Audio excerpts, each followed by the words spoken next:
Sheriff Guthrie wasn't the only one who was a little hungover that morning. Earl Parker yawned as he opened the gate of the Whispering Pines Cemetery, chaining the lock as he drove in. He had been up drinking till about 2 a.m., and he wished he had stopped before midnight. He was no spring chicken, and every year it became harder and harder to function the next day. He was driving past the neat rows of gravestones, his old pickup puttering along amicably, when he saw something that made him slam on the brakes. He goggled at it for a moment, unsure of what he was seeing. This was unthinkable. Who would have done this? I mean, who in town would have desecrated a grave in this fashion? Unbelievable or not, the fact was inarguable. Someone had dug up the grave of Sheriff Masterson. The stone, an ornament piece of granite bearing the name and birth of the beloved sheriff, had been shoved over. The police badge on top of the headstone had been broken off and lay jaggedly beside it. The grave site was dug up, the dirt thrown across the graves on either side of it. They had dug down about 12 feet, lower than a casket would normally be, and the roots and clay had been torn up and scattered about the bottom of the hole. There hadn't been a casket in the grave. It was more of a place to gather and mourn their loss than anything. But amongst the roots and the clay, Earl could see something that sent him running back to the truck for his phone. It was a department-issue uniform, complete with a sheriff's badge. Sheriff Guthrie didn't pick up on the first call, but Earl hung up and tried again. Sometimes Sheriff Guthrie took a minute to get awake in the morning. "Sheriff Guthrie," he breathed out, and Earl could almost hear the hangover in his voice. "Sheriff, thank God! You got to get down to the cemetery." There was a pause, the sound of something being shifted, and then his thoughts seemed to come together. "What's the trouble?" "It's Sheriff Masterson's grave. Something's happened to it." There was a sound like a breaking window in the background, and he started to think the sheriff might not be okay. When he came back, Earl had no illusions that things were very un-okay at the Guthrie house. "What happened?" Guthrie asked breathlessly. Earl gulped. It's empty."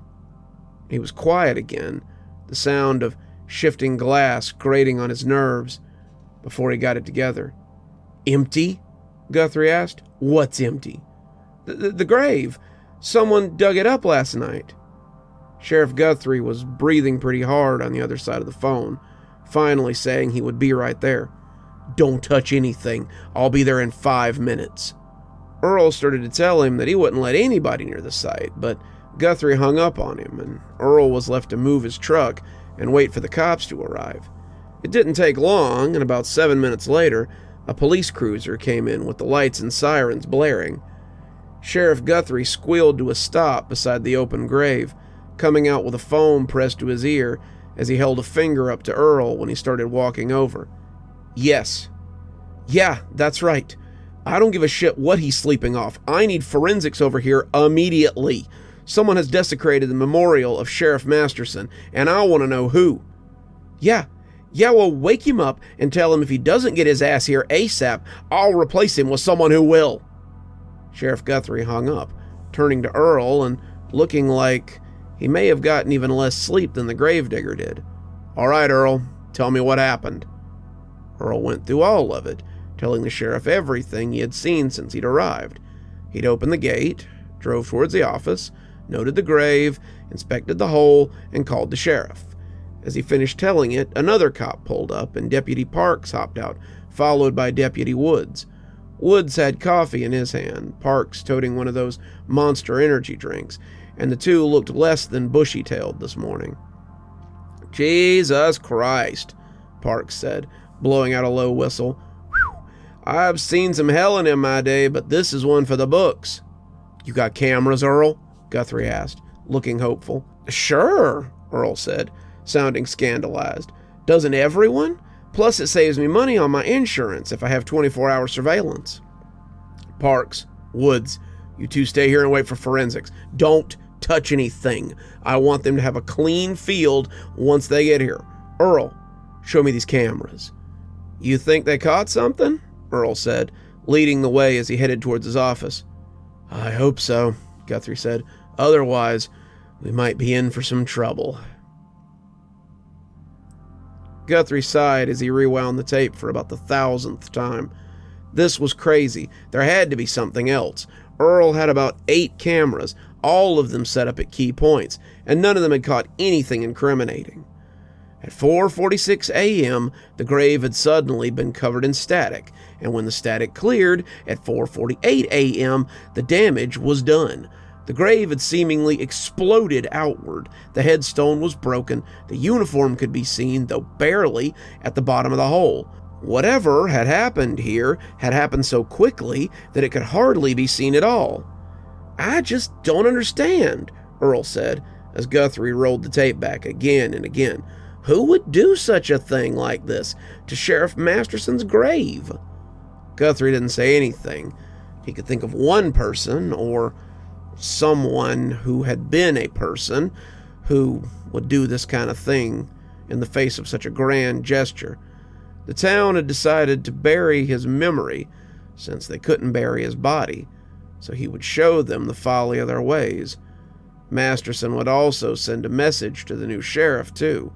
"Watch your back, or end up in a hole beside his," the message seemed to say. "You're sure the gate was locked when you got here?" "Every night, Sheriff," Earl assured him. "We can't have people just coming in unsupervised, messing up headstones and such." Guthrie thought about it. It was too coincidental to be anything but the old ghost that had been haunting him all night.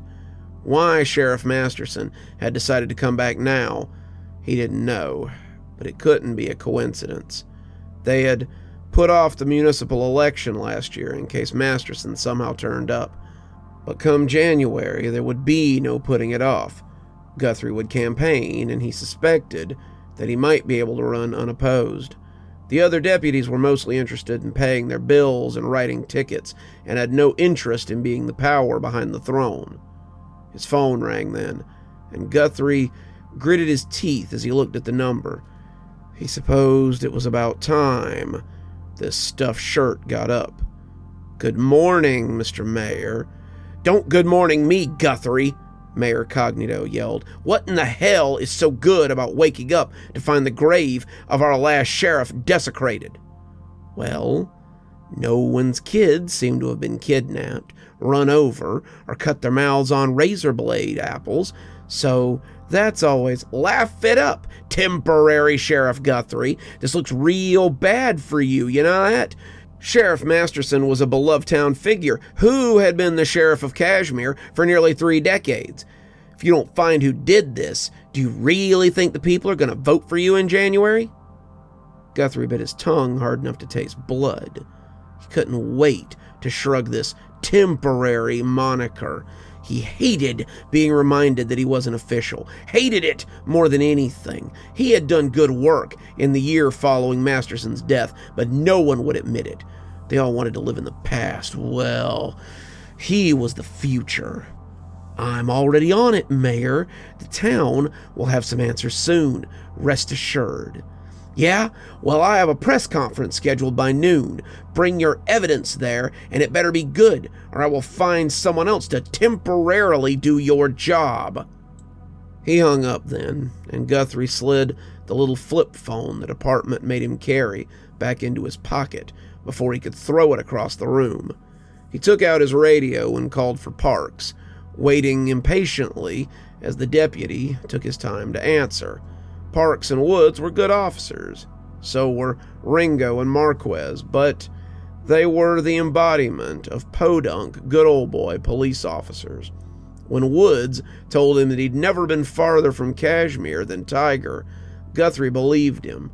He couldn't imagine any of them getting further than Gatlinburg or Branson, and only on vacation. These were the kind of guys who took their kids to Dollywood or PCB in the summer, and pinched their pennies so they could do it again next year.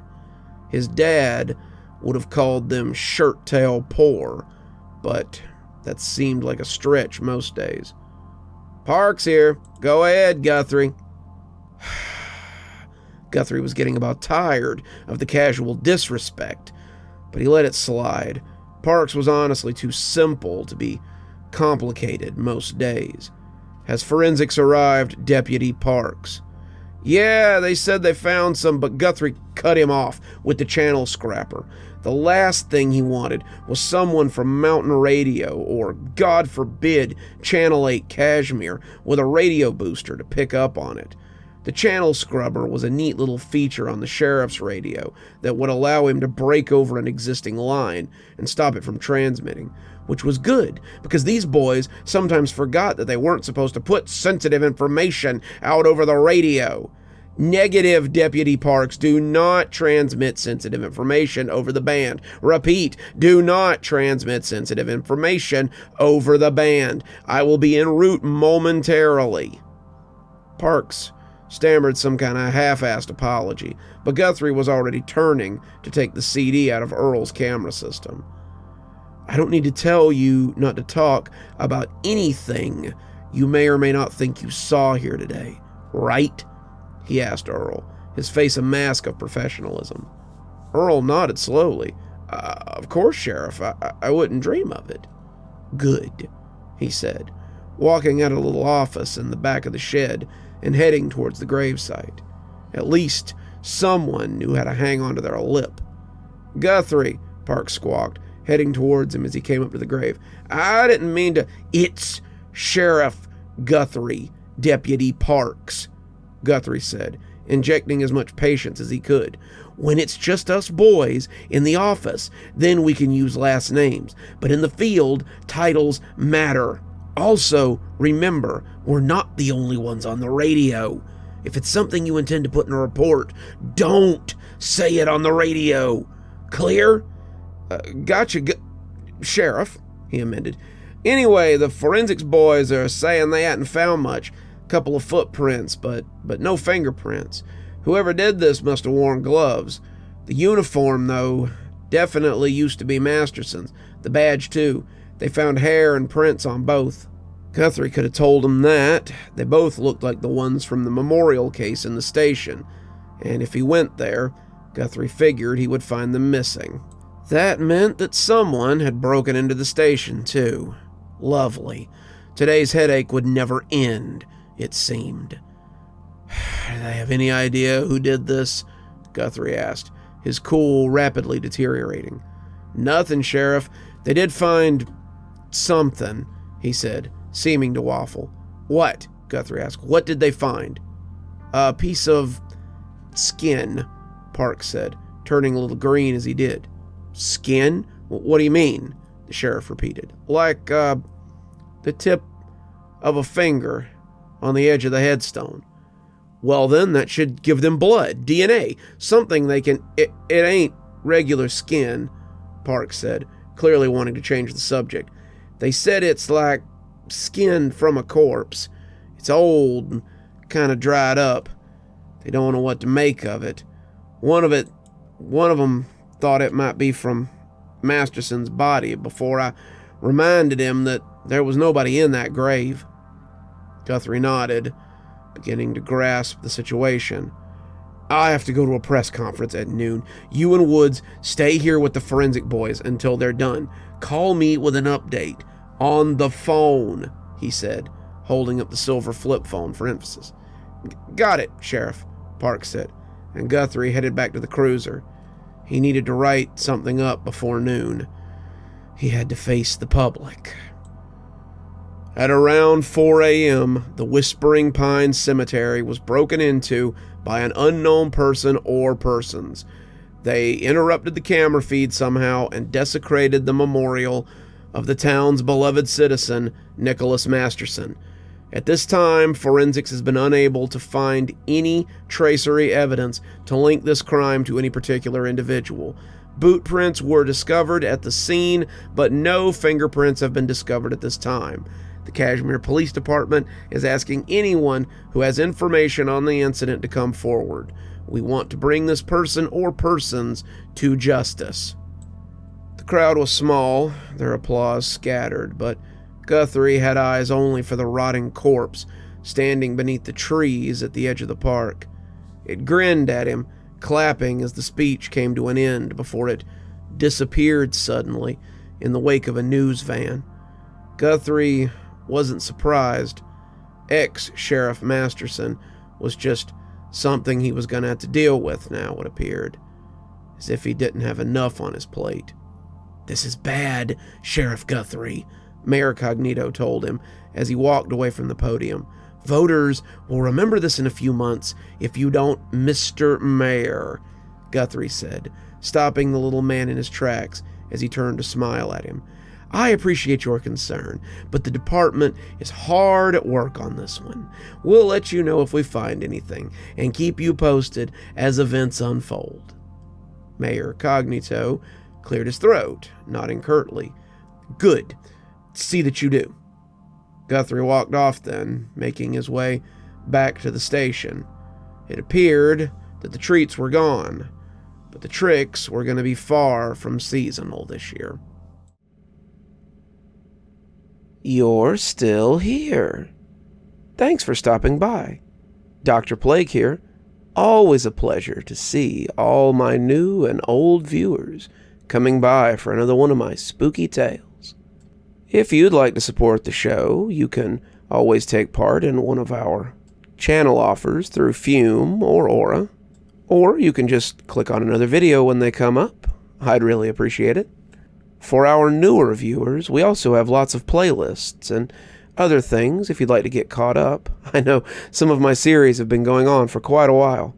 If you'd like to get my latest book, there's a link down below that'll take you to my Amazon page. Towesey Homestead just came out, so if that's something you'd like to get your hands on, go ahead and have a look down there. If you'd like a signed copy, you can go ahead and email me from my email address on the site, and I'll get with you about shipping information and ship you a signed copy. If you'd like to support the channel in a more monetary fashion, we also have membership through YouTube, and we've got a Patreon that you can get the information for in the description. We have lots of tiers and everything to suit your needs. Patrons that support on the $10 tier, that's our Ghostly Reader tier, get a book anytime I write one, signed and on their doorstep. As you may have noticed, there's a list of patrons and members on the screen, and I'd like to personally thank every one of them for taking a hand in the future of this channel. Well, that's enough for tonight. Dr. Plague, signing off. Have a wonderful evening.